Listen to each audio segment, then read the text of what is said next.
All right, y'all. It's time for another glaze session. Got to talk about my goat Yeat. I got this video saved here from two people that I support. It's Aaron speaking and Duty. Yeat's growth needs to be studied. Yeat fans, come on in. Get ready, get your snacks. We're about to glaze our goat right quick. If you're not a Yeat stan, I don't know what you're doing here, but thanks for watching. But look, let's get into it. Got some things to talk about with my goat. I do want to rank like all his albums. I want to do like a most underrated Yeat songs list. I'll tell y'all song number one, Balenci Feet, one of his most underrated songs. Easily.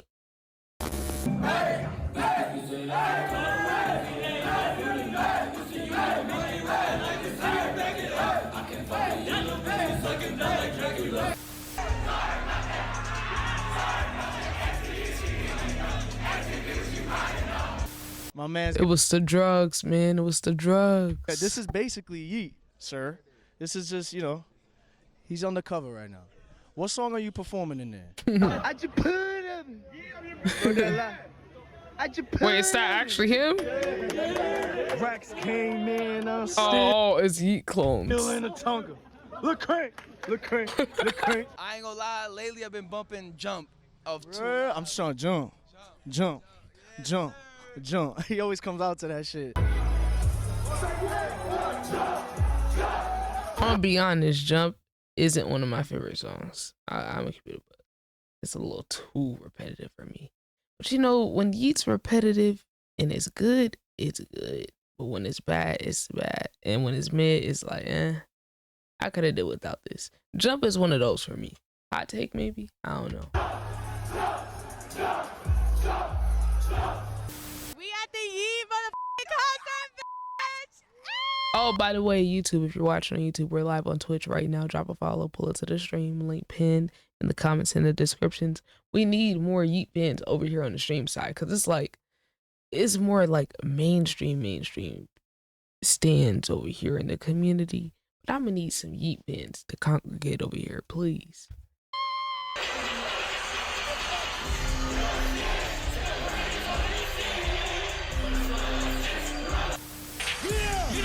His performances has got so much better. Like, I saw his Rolling Loud performance. I watched some of his old performances, like old ones. Like, yeah, big difference.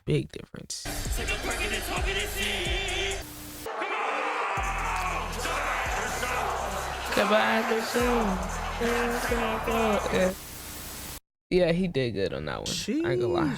I mean, damn. It's crazy how time flies, and with the landscape of today's industry, it's easy for artists to get hot for like 10 to 15 minutes, then just become forgotten not so long after. And with the rise of the new SoundCloud era that hit the waves in like 2020, 2021, with artists such as, I don't know, Summers, Autumn, Tana, Cash Dami, SSG Kobe, Can, Ken Lone, Sofagos of the world, to newer artists like, I don't know, Ian, Netspin, Osama Sun, Xavier So Bass, just to name a few. There's a lot of different styles to choose from. But in my opinion, no artist has been able to truly become a superstar as globally and as quick pretty much on their own. I mean, shout out Twisty P. Can't forget how he helped Yeat early on.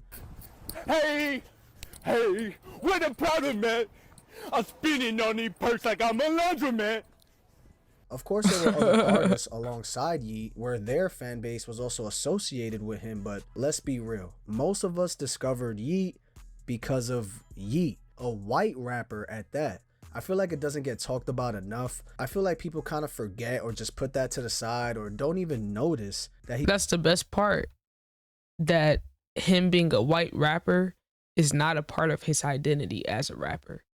That's like probably like one of my pet peeves of white rappers is when they make their whole thing, their whole shtick is being a white rapper. And they're talking about it every 2 seconds, and it is like gimmicky at a certain point. And it's like, actually get creative, actually talk about something. Like, that's why Eminem was so successful. It wasn't about him being a white rapper. He did talk about his experience, the privilege he has, things like that, but his whole identity wasn't about that. He was making good music. he made music so good that it made people forget he was white. I was literally just saying this about Yeat the other day. Like, he doesn't have that like cornball thing where it's like you can tell it's a white boy that's not trying to sound cool, like they're forcing it, trying to sound like their favorite rappers or trying to sound all tough or whatever. Yeat, it sounds convincing. It passes the vibe check when you hear it in your ears. You're not like, nah, this don't sound real. Like, nah.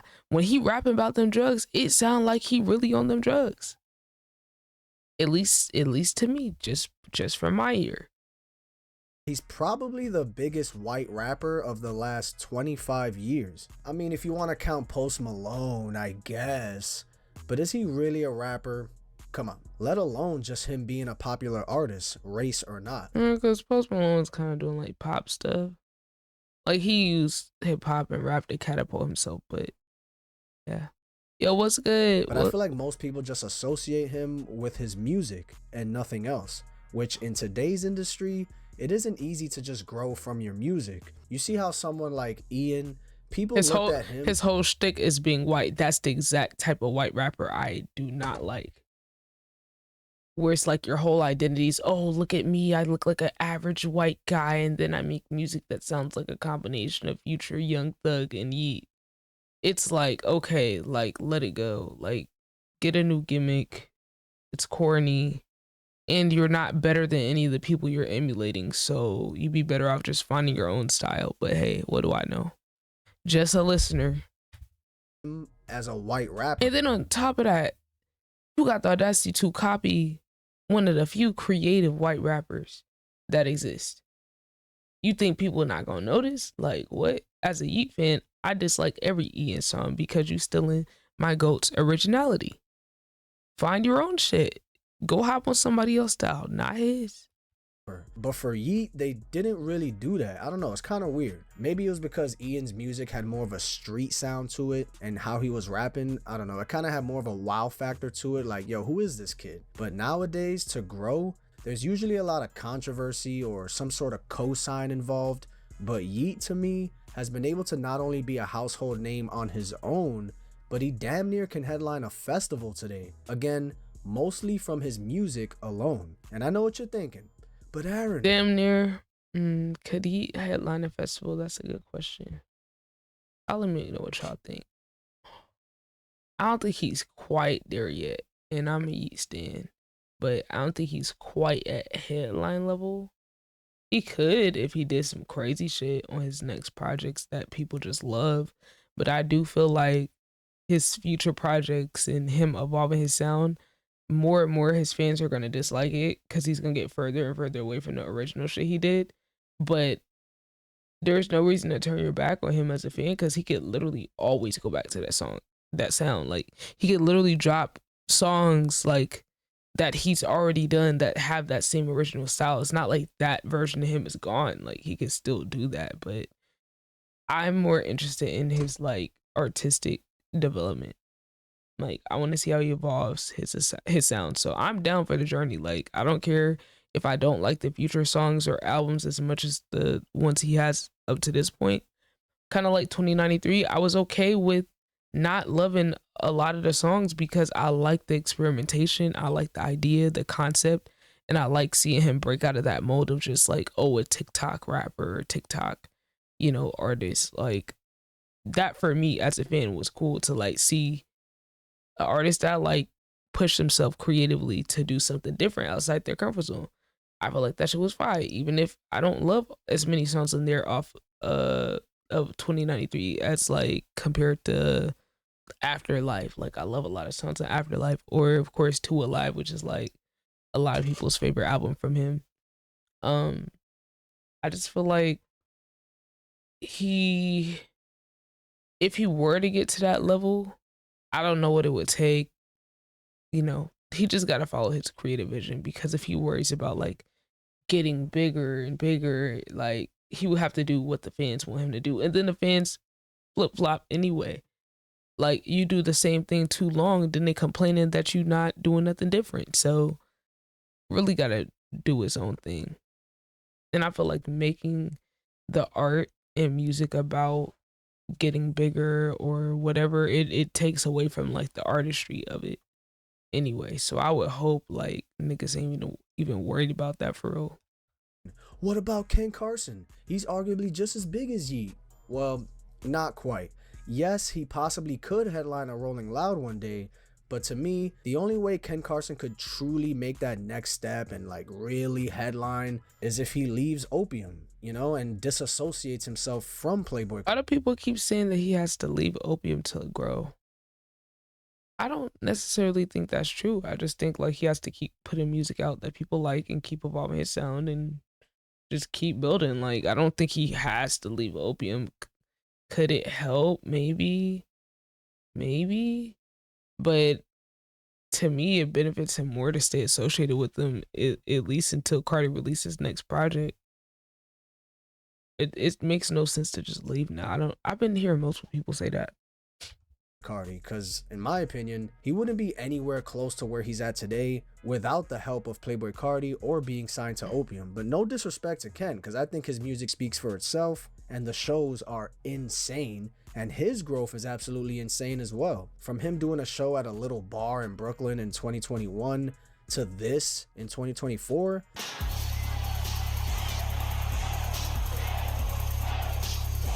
Crazy, but Yeat has been able to grow annually to levels that is almost impossible in today's atmosphere, with how much of a microwave society it is today, and how hard it is to truly become mainstream coming from the underground, especially that fast.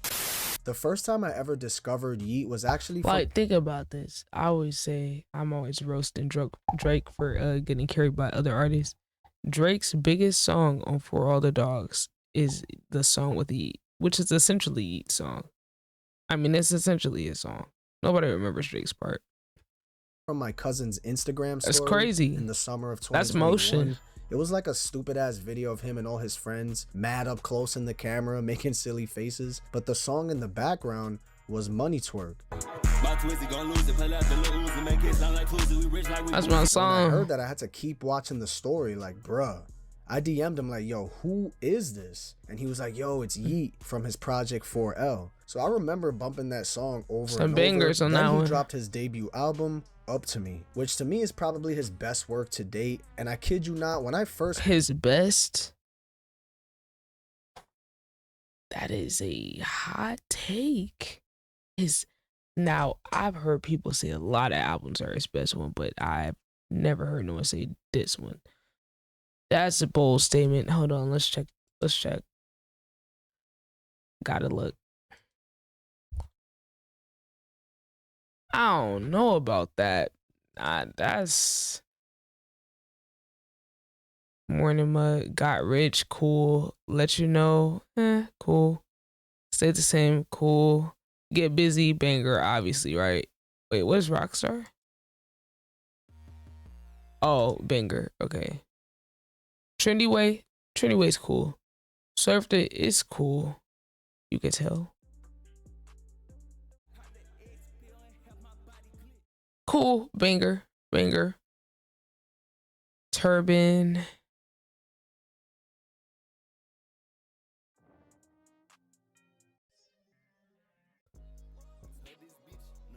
Yeah, I mean, he puts so many. He's a volume shooter. It's not about how many. Banger. Money So Big, banger. Okay, yeah. The highs on this project were very high, for sure.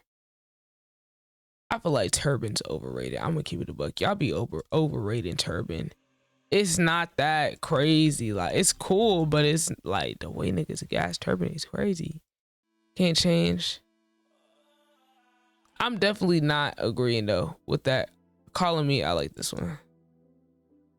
Yeah, solid, but not his best project at all. But you know, that's just his POV. But I'm just exploring. I was like, let me see. Like, I feel like if niggas made a case for like Life got some bangers. Like, Life got some sneaky bangers. Like, it's Got It All. Oh, Got It All is one of his best underrated songs.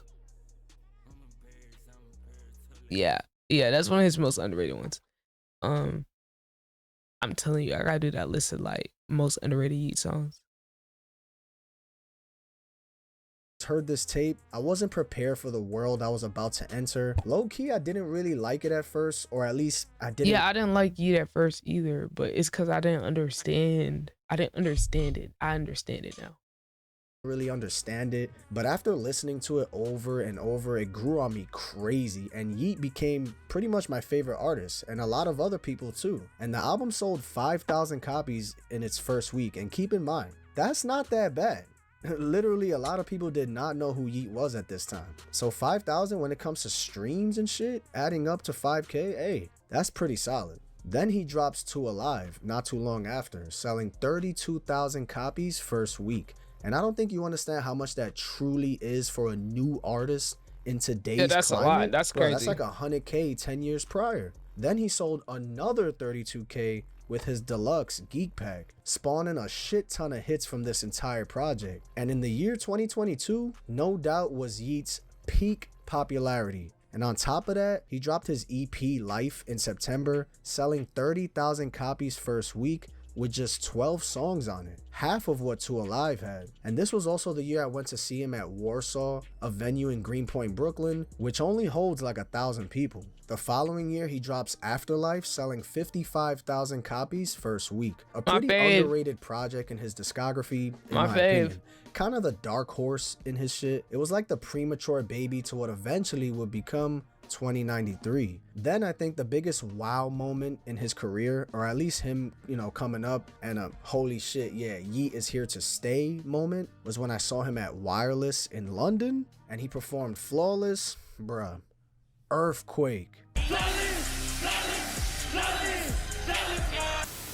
Now comes 2024, and with a lot of anticipation and promo, he drops 2093, selling 70,000 copies first week. Now say what you want about this album, I get it. It had a lot of mixed opinions on it, but this album was extremely different to anything we had available on the market today, especially in hip hop. He brought us into another dimension with this one and really brought us into his world, and he definitely took a huge risk with this one. Look, the industry, like I always say, is damned if you do, damned if you don't. If he continued to make songs like I just put up, you know what I'm saying, sounding like Two Alive, people probably would have gotten tired of it or just complained saying it's the same shit over and over. Look great. So to me, he kind of had to experiment with a different sound and appeal to a bigger audience, not just the little 16-year-olds from TikTok and shit. In order to really break through in the mainstream, you kind of need that project that's polarizing, whether good or bad. Nigga got the mask in the back. His show that he did at the Brooklyn Mirage for 2093 really felt like exclusive and rare since he only did 3 shows for that shit.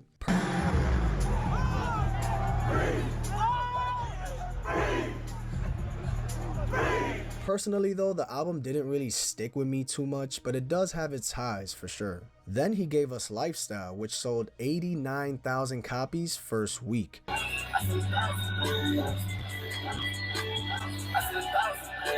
And earned him that first #1 spot on the Billboard 200, mostly due to vinyl and CD sales, but still, that's people. But why do people use the vinyl and CD sales as like a, oh, they sold this much, but it was from CD sales or vinyls? Like, that's literally better than streams. Like, someone actually like buying a digital or physical album, it's worth more. I saw people trying to like make fun of him for having like the #1 rap album, the fastest, how do you phrase it? It's the rap album that fell off the fastest from #1, Yeat. But that's because 60,000 out of 90,000 of his album sales were from actual sales direct to consumer, which I'm like, how do y'all niggas try to phrase that as a bad thing? That he has a fan base in big 2024 that was engaged enough and cared enough to buy physical copies of his project. We have to like reframe how we're looking at it. Like, that's insane. There's established artists who can't even get 60,000 pure sales on a 500K selling album.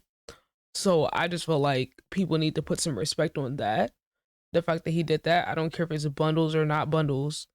You got to give someone that especially came up in the TikTok, SoundCloud era, give someone like that their tens if they're able to convert that over to fans that will support that much, like directly. Like it's not very common, even when you go to the artist that is like in the S tier of like popularity, even they're not pulling those numbers. So I just think that's notable, and I don't ever hear people give credit for that. And I, him just kind of like phrasing it like that made me think, because I was like, why y'all keep like trying to play about acting like it's not better? Or maybe they just don't get it. I don't know. Maybe they don't get it. 200, mostly due to vinyl and CD sales, but still, that's people's hard-earned money, bruh, willing to spend their bread on his music. So to me, that's saying a lot. Yeah, I bought the digital album. Although it did have the biggest drop-off of all time. Kinda crazy. Completely falling off the charts just a week or so later. But honestly, I think his label just really wanted that #1 spot and didn't really care what happened after, because they'll never take that away from him. You feel me? He can always say, yo, I went #1. You feel me? I sold 90K first week. And what? Like, not too many people are gonna remember that it fell off after. And despite all that, Playboi Carti backed out of his headlining Rolling Loud Thailand performance, and he was replaced by none other than Yeat. Just think about that for a second. This white rapper from Portland, Oregon, who was on a farm and shit, ended up becoming a headliner for the world's biggest hip-hop festival in Thailand, bro. Yeah, his set was great. To just recently at Rolling Loud Miami, where he performed right before Future. Like, bro, just think about that. He probably could have headlined on his own. To go from this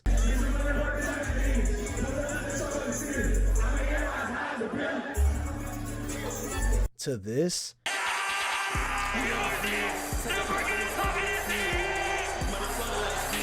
it's truly an incredible thing to see. I always think it's crazy when they use like, they'll take clips from an artist's solo show and then do a clip of like a festival. Like that is not an accurate comparison, but I get what you're saying though. See, it's like I grew up with this dude and it's only been like 3 years. Like, I don't know how to explain it. I already have mad memories with his old music. Like, I'm really reminiscent and being nostalgic already for his old tapes. It's kind of wild. I made an up next video on him on January 1st, 2022. And look where he's at now. His rise in popularity and shit is truly amazing to see. And I'm really curious to see what he's gonna give us moving forward. But I really wanted to get my boy Duty on this bad boy to give his take on Yeat's growth. And if you don't know who he is by now, you ain't tapped in, bro. Duty. Yo, Duty. Let him know what's up, bro.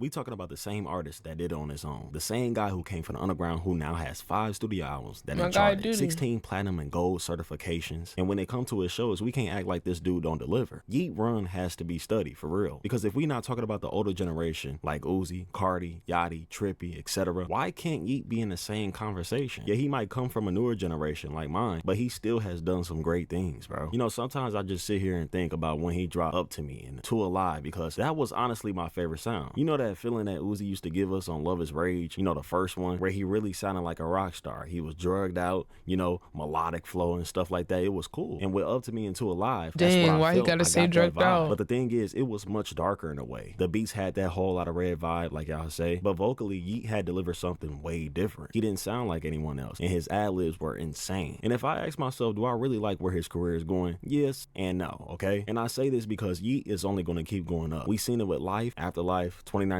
and Lifestyle. His fan base is only growing. But Yeat is also at a point where he needs to please a bunch of different audiences. You know, I'm seeing a bunch of y'all old fans begging him to go back to his old sound, but honestly, I don't see the biggest point of him doing that, because if we being real, people seem to love the Bro, he has so many leaks. He got so many leaks and unreleased songs that's like, if you really that thirsty for that sound, you can go listen to songs from that era that's leaked. Or not leaked, not leaked. We not encouraging leaks.